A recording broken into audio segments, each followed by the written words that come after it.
Hi! Within this lecture, we're going to see how we can use these caplets in real action.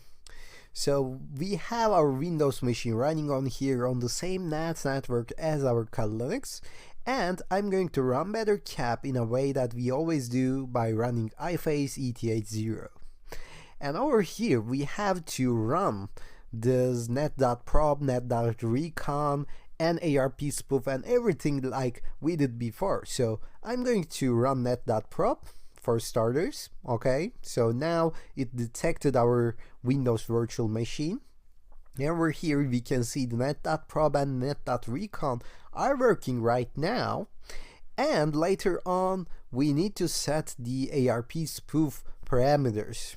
Remember, we had to be man in the middle eventually, so even though we are using HTTPS hijack right now, it won't do anything unless we are man in the middle. So we're going to use ARP spoof like we did before. So I'm going to run help arp.spoof. So remember the parameters that we want to change over here.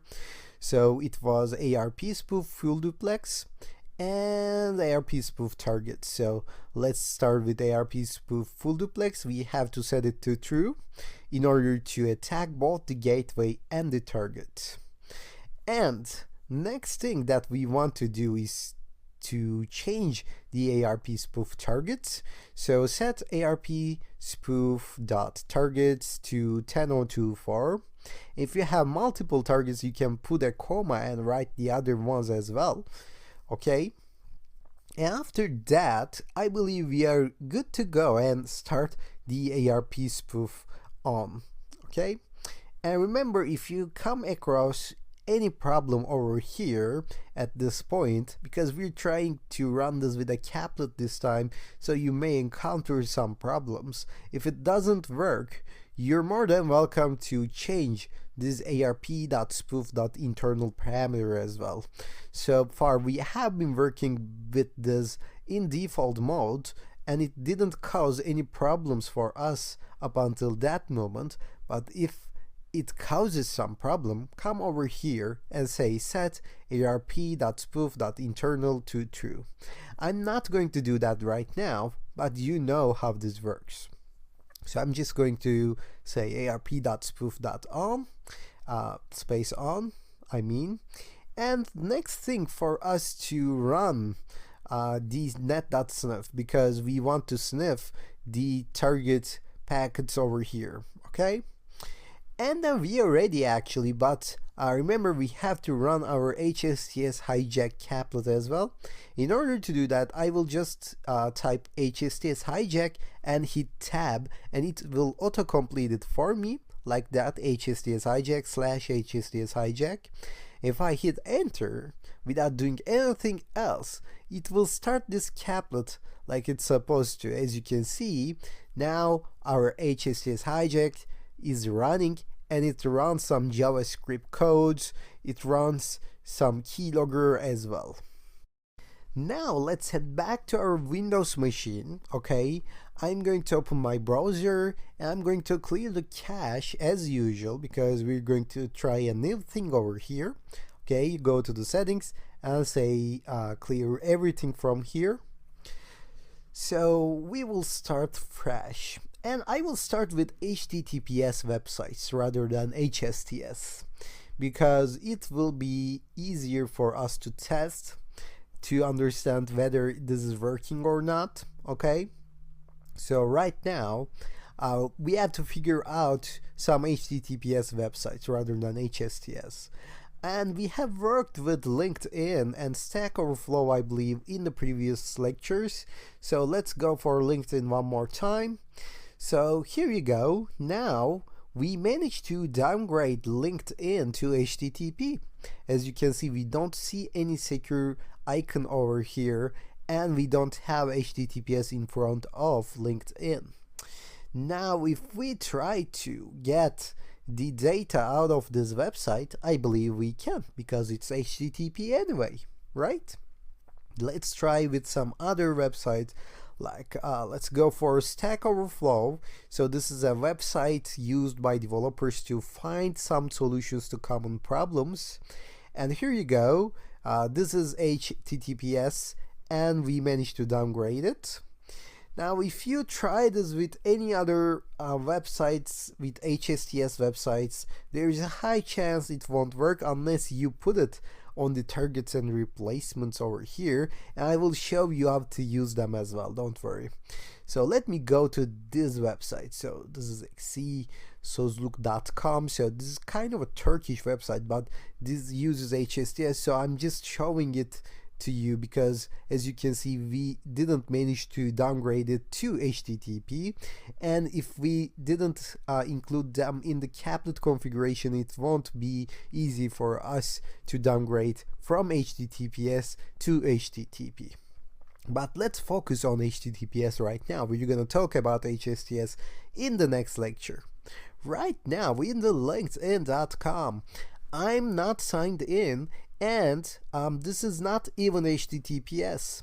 So I believe this is a good catch for us. So I'm gonna go ahead and try to sign in, not using this pop-up menu because it won't be effective. Maybe they will just get rid of this once in a while. So I'm just going to try and click on the sign in button, and it will open a new page for us, I believe, and we would be testing to see if we can just go to other websites, other pages of this website, and be still in the HTTP as well, so that whenever we try to browse in the linkedin.com, we would still get the data from the target. So it's kind of an important thing because HTTPS to HTTP might occur once, but if we lose it later on, then all the packets will be again encrypted and we won't be able to see them. So let's go and try this. Let's click over here to sign in button. Okay. And it should take us to the sign in page of linkedin.com. Once we are there, we're going to bring in some credentials and test if we can get them in the Kali Linux. And as you can see, it doesn't work smoothly as we have seen in the man-in-the-middle framework. It's still trying to go into the sign in button, sign in page, I believe. Okay, but it doesn't load it so efficiently. Maybe it's because of our connection, maybe it's because of the tool itself, but BetterCap actually does this very often. As you can see, I have to refresh this to go into the sign in page. So this is again HTTP, so I believe we can test this. We can just go for test at gmail.com, for example, and for the password you can just make up something like 123456, and let me hit sign in. Okay, so it's still trying to send a request to the server. Once it completes sending, we can see it in our logs in Kali Linux. Okay, so as you can see, it's still stalling a little bit. But let me go to the Kali Linux and let me try to find if we manage to send this data. Let me just search for test@gmail.com. Okay, yeah, let's search for it. I believe we are finding it. Yeah, let me go back. No, I don't believe it's done. Let me send it one more time. As you can see, it's not smooth as man-in-the-middle framework. That's why I didn't remove man-in-the-middle framework from the lectures, even though it's outdated. It's not getting updates anymore. It still works better than BetterCap in some of the circumstances, okay, like this. And here you go, we managed to get test@gmail.com over here.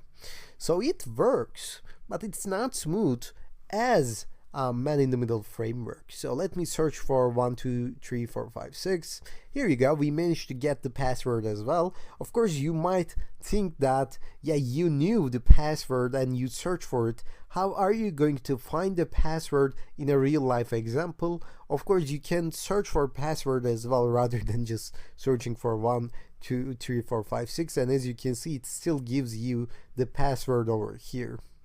So it takes a little bit time to get familiarized with this kind of log reading, okay, because it's long. Over here we have all these packets and layers and stuff, and it may be some kind of hard thing to find the real data between these packets and logs, but you can just search for username, password, some keywords in order to understand what's going on in this network. So as you can see, we managed to break the HTTPS, we managed to downgrade it to the HTTP, and we managed to steal the data from the target computer by using this technique. So it can be done in other HTTPS websites as well. So if it works for you, it's very good. You can continue using that. If it doesn't work for you, you can just try it with man-in-the-middle framework, okay? And if both works for you, then you're very good. You can just use whatever you want in real life examples. But this better cap has also the advantage of attempting to break the HSTS as well, thanks to the caplets. Okay, and there isn't very high successful rate in the HSTS hijack when we try to attempt to break the HSTS, but sometimes it works, and there are some conditions to make it work. And I'm going to show all these conditions, okay? But we're gonna do that in the next lecture.